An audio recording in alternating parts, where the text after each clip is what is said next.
Không phải chuyên thì chuyên thôi. Không phải chuyên à? Rồi. Bực vấn đề.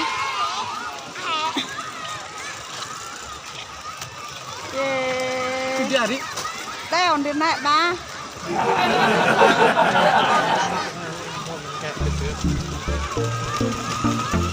Rồi,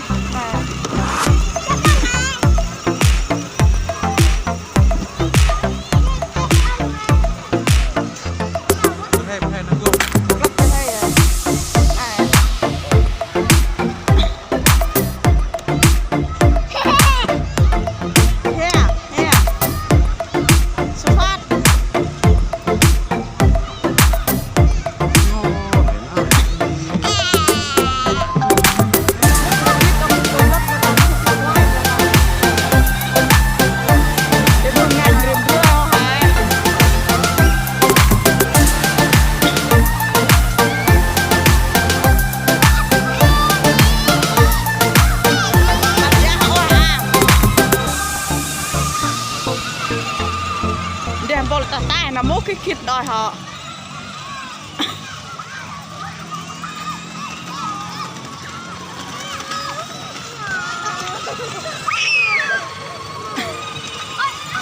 một răng cái am tập là mù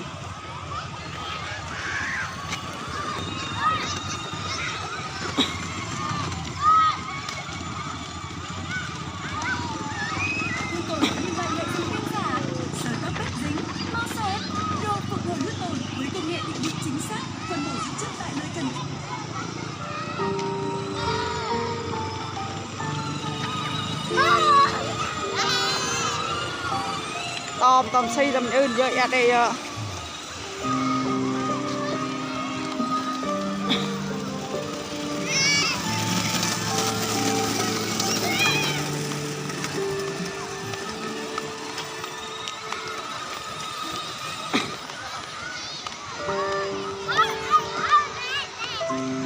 làm vai nhiều sắp rồi. sao đó chị vô dân lại một cái trạc lại một trạc nào.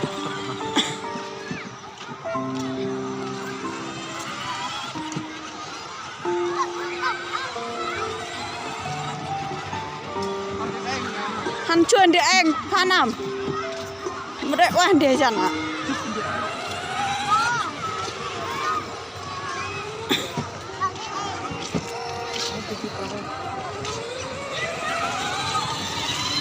berapa dia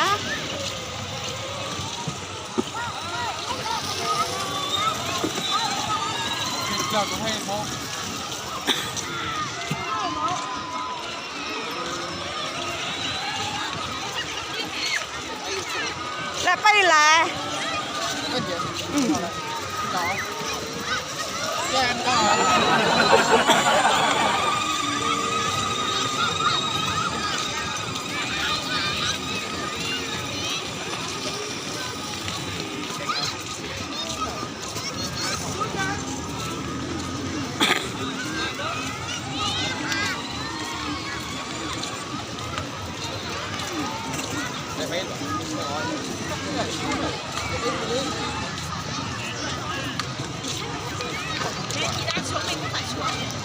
xuống nằm rồi ôm ra rồi Xe hết tiền rồi, hết nhớt rồi, hết nhiều rồi. Cái lại tao anh chứ.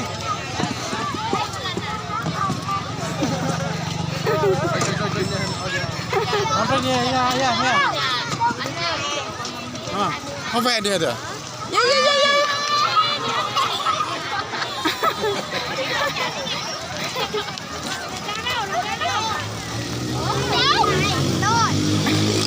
Ôi à.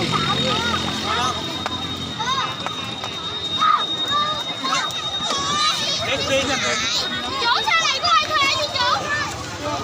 Không thuê hả chú?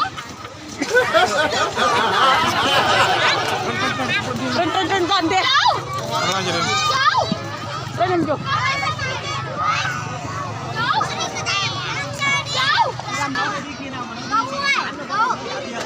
Như vậy. Miếng xe 19 đi ra. Miếng xe 19. 20 giờ 42.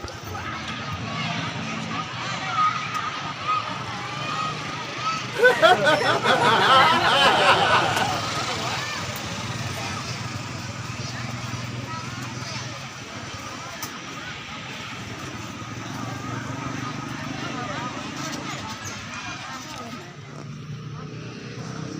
ะแล้วไม่ใกล้แล้วvirus corona đó các bạn.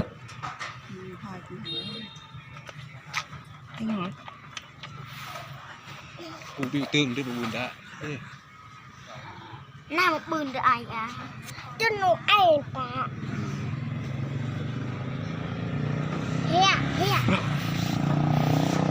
Học nó cặp từ nhẹ. Hơ bộ. Nhẹ. Yêu.เราตายไม่ใช่ไหน lại bay lại chắc này chù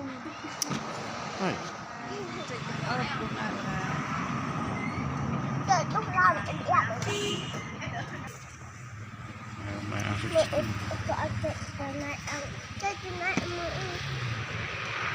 để dẫn hai đứa con bé để ăn một tối mùng 3 Tết nha các bạn. Tình hình dịch bệnh nghiêm trọng nên là đi dạo quanh huyện.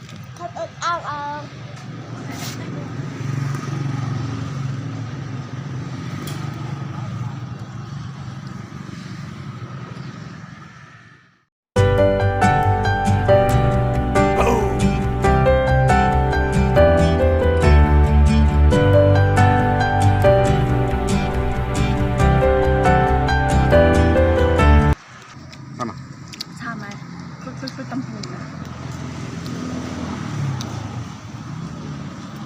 Đi lơ nè. Bông bông nè. Vâng. Chơi Tết nè. Còn sờ đấy các bạn. Con heo các bạn ơi. Ăn như heo luôn các bạn.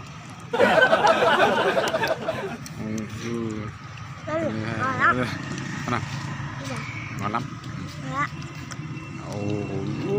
Sách bơ đừng.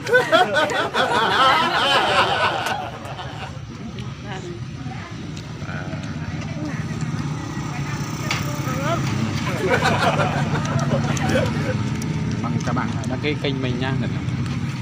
Vâng.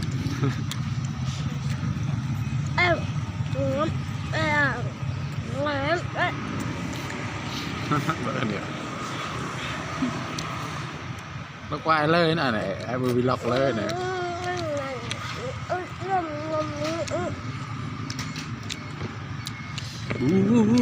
Bây giờ đây à ngon lắm đây này. ngon lắm đấy